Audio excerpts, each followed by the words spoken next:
Welcome back to another technical deep dive here in the debug zone. Today we're tackling a big question and breaking it down with insights from other users.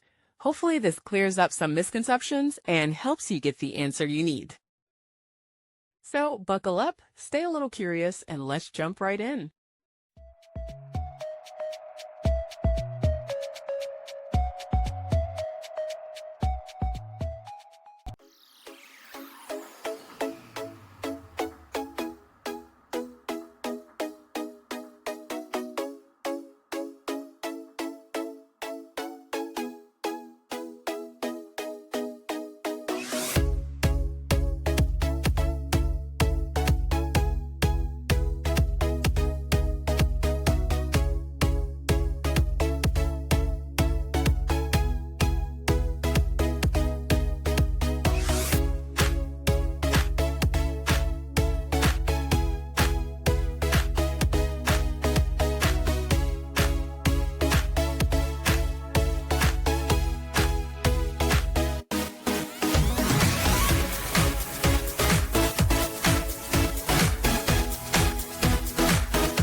And that's a wrap.